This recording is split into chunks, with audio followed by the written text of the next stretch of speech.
Caríssimos irmãos e irmãs, a primeira leitura de hoje, retirada do segundo livro dos Reis, nos apresenta a destruição do reino de Judá.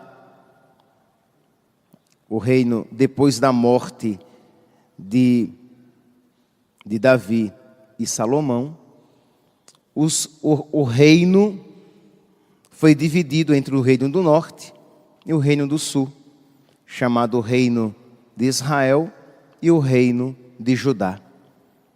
Aqui nós estamos no período da destruição do reino de Judá. A casa de Judá tinha se obstinado no pecado, isto é, estava errando, pecando, e não obstante o ensinamento dos seus profetas, continuava se enveredando por aquele caminho. E neste período nós temos o profeta Jeremias exercendo o seu ministério. E Jeremias dizia: convertam-se, mudem de caminho, mudem de conduta, senão virá a destruição. Mas a casa de Judá, com os seus reis, pouco se importava com aquelas palavras e continuava na sua obstinação. E Deus, misericórdia e pacientemente, continuava por meio dos seus profetas advertindo o seu povo, advertindo por meio dos seus profetas e interiormente por meio da ressonância daquela palavra nos seus corações. Não era apenas uma advertência exterior, externa, mas uma advertência que ressoava internamente. Mas o povo não queria mudar de conduta. E os judaítas, os chefes, os animadores daquele povo, diziam assim: não, nós temos o templo de Jerusalém, nós temos o sacrifício, nós temos os sacerdotes, nunca nenhum mal nos acontecerá. Meus irmãos, esse tipo de apego à religião, a Deus, isso de nada nos adianta. O profeta Jeremias dizia que o templo não era um amuleto, de nada valeria o templo seria destruído. De nada valeria o templo se os corações não fossem convertidos. De nada valeriam aqueles sacrifícios de bodes e carneiros se não houvesse um desejo sincero de conversão no coração. Nós podemos fazer uma aplicação. De nada valerá novena, trezena, quaresma de São Miguel, cerco de Jericó, fogueira santa e sei lá mais o que se possa imaginar. De nada adiantará se não houver no coração um desejo sincero de se converter ao Senhor. E o povo, o reino de Judá, não queria mudar a sua conduta. Então Deus, porque não queria abandonar o seu povo, porque ama o seu povo, disse: eu enviarei um castigo. E o profeta Jeremias então começa a profetizar que virá o castigo. E aqui, meus santos, eu sei que a palavra castigo muitas vezes causa uma certa repulsa em nós, mas a palavra castigo está presente na Sagrada Escritura e você, inspirado pela fé na palavra de Deus, deve compreender o que significa castigo: amor de Deus, purificação. Não é vingança, não é expressão do ódio de Deus, não, mas amor de Deus. Deus viu que aquele povo se endureceu de tal maneira no pecado, que a única maneira de purificá-lo era por meio do castigo. Era permitindo a vinda do rei Nabucodonosor, a sua entrada e a destruição. E aí Deus então, por meio do profeta Jeremias, diz: aceitem o castigo de Deus. Porque o profeta Jeremias, ele não era benquisto ele não era amado pelo seu povo. Por quê? Porque ele dizia assim, ó, o castigo virá, mas é dom de Deus. O castigo virá, mas é cuidado de Deus. O castigo virá, o reino será destruído, o templo será destruído, nós seremos levados escravos para a Babilônia, mas é Deus que está nos purificando. E os judaítas diziam, vai para lá, profeta do mau agouro, vai para lá, boca maldita, vai profetizar desgraça para lá. E Jeremias dizia, isso não é desgraça, é graça. Por quê? Porque se um sofrimento nos vem para nos tirar do mal, é graça. Se um sofrimento nos vem, dizemos nós cristãos, para nos fazer sofrer, mas para que nós alcancemos a vida eterna, é graça. Se uma doença, uma humilhação, uma perseguição, se uma pobreza, se uma falência nos vem neste mundo, vamos aqui representá-lo no corpo, mas vem para promover a salvação da nossa alma, nós não devemos temer quem mata o corpo, mas não pode fazer nada contra a alma. Os sofrimentos da vida presente nem devem ser comparados à glória futura. Então, se Deus está nos purificando, mesmo que isso nos seja doloroso, devemos pelo menos, já que não nos convertemos antes, pelas suas recomendações, pela sua palavra, pelo seu chamado, que nos convertamos então pela dor, pelo sofrimento, mas que nos convertamos, que não nos percamos.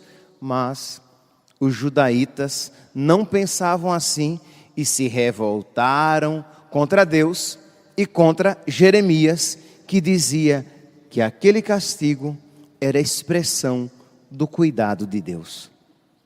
Meus irmãos, diante desta palavra nós somos chamados então a pedir a nosso Senhor esta graça para a nossa vida. Primeiro, pedir a nosso Senhor que nos conceda a graça da docilidade, que sejamos dóceis à sua palavra, que sejamos dóceis à sua vontade, que sejamos obedientes, como nosso Senhor diz aqui, que sejamos prudentes, como nosso Senhor diz aqui no Evangelho de hoje, de Mateus, capítulo 7, no versículo 24. Quem ouve as minhas palavras e as põe em prática, este é o homem prudente, que construiu a sua casa sobre a rocha.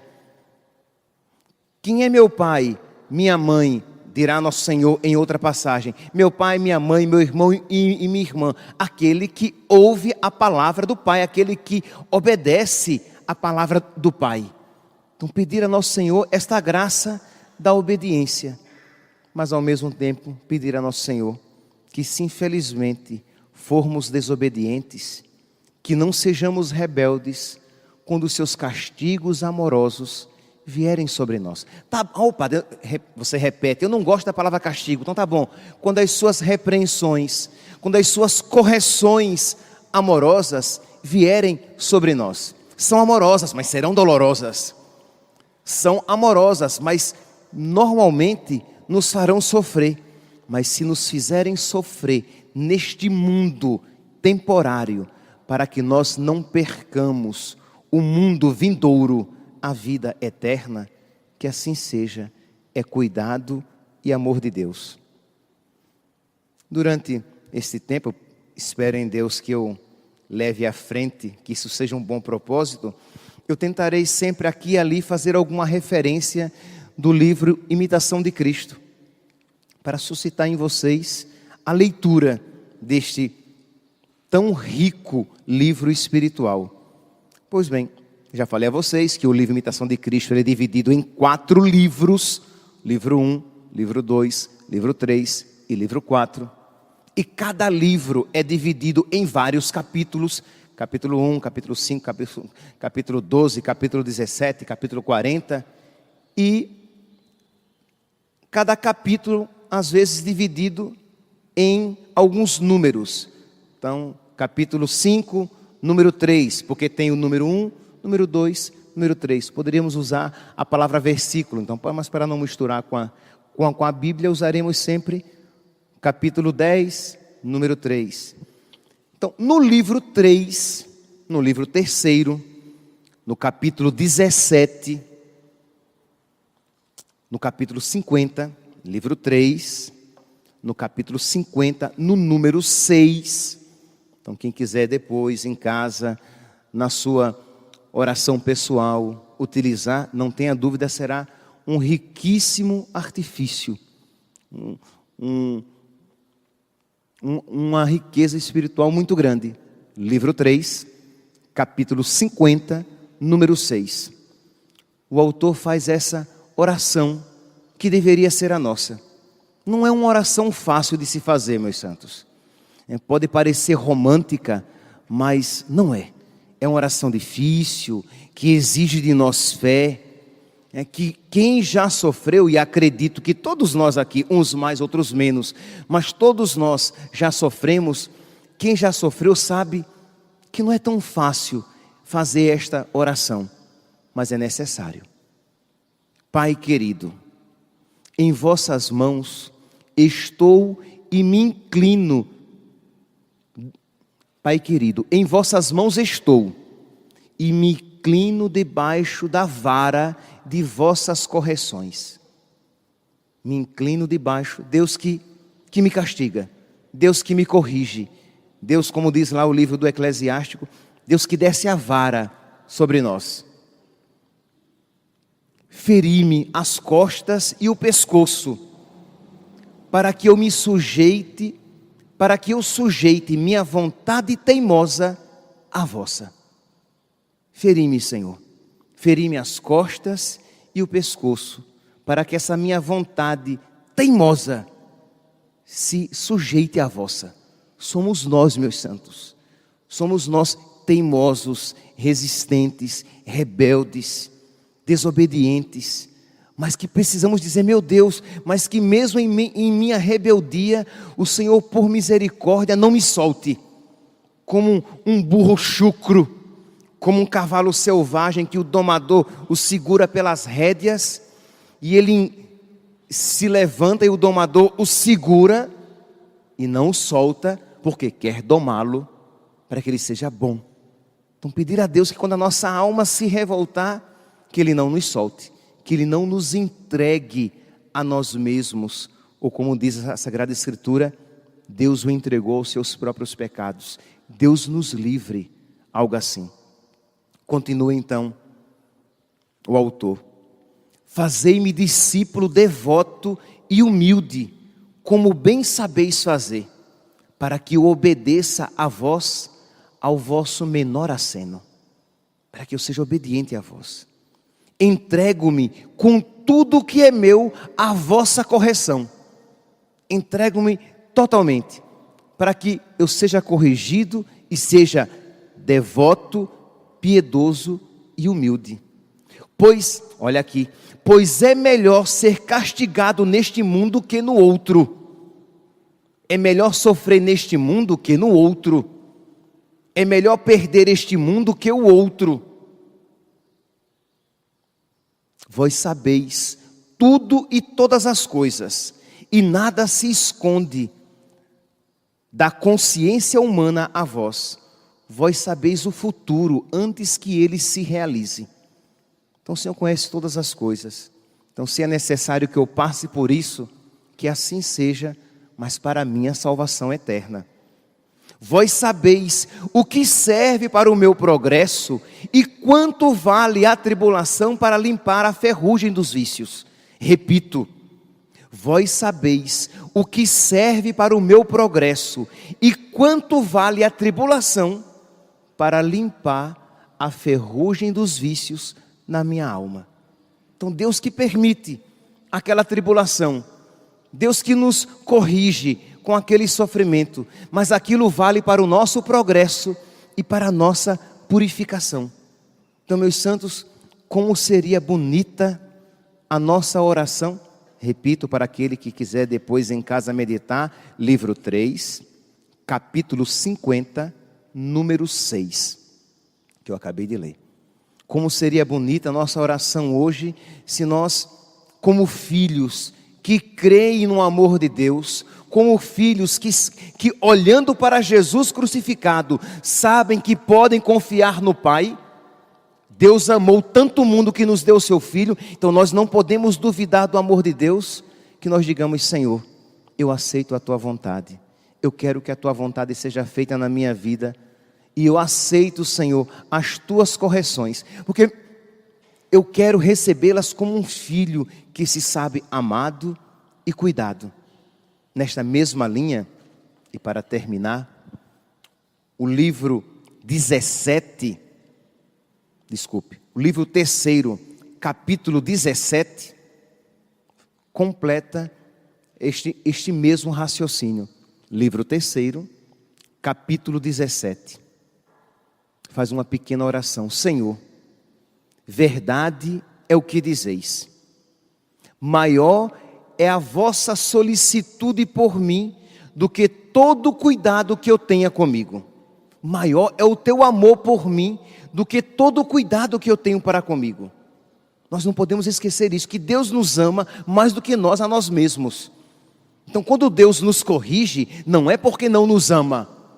Quando Deus permite um sofrimento, uma tribulação, uma perseguição, uma doença, um falimento econômico, quando Deus permite aquilo que naquele momento se nos apresenta como uma desgraça, não é porque Ele seja um Deus mau, mas é porque Ele nos ama.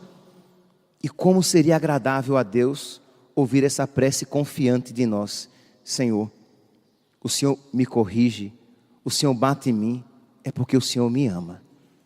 O Senhor permitiu este sofrimento, e aí você pode citar os sofrimentos da sua vida, é porque o Senhor me ama e o Senhor não me quer perder. Eu confio em Ti, Senhor. Estou sofrendo, às vezes não gosto muito dos sofrimentos, mas eu digo: Senhor, eu não quero desconfiar do Teu amor. Fazei de mim, Senhor, tudo o que quiserdes, contanto que permaneça em vós reta e firme a minha vontade. O Senhor pode dispor de mim como melhor vos aprouver. De vossa mão quero aceitar indiferentemente o bem e o mal. Imagine, pelo amor de Deus, que oração bonita, mas não é fácil. No capítulo 17: de vossa mão quero aceitar indiferentemente o bem e o mal, as doçuras e as amarguras, as alegrias e as tristezas, e quero dar graças por tudo o que me acontecer.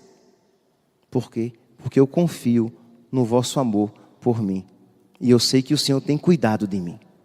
Meus irmãos, na primeira leitura, o reino de Judá não quis a isso se submeter, não quis acreditar que aquela correção era amor de Deus, e eles diziam não, não, e se revoltaram contra Deus e o seu profeta. Que hoje voltemos para as nossas casas, fazendo esta pequena prece no nosso peito, no nosso coração, aceitando a vontade de Deus na nossa vida e pedindo a Ele que nunca se canse de nós, e se for necessário nos corrigir, que nos corrija, para que dele nunca nos percamos. Louvado seja nosso Senhor Jesus Cristo.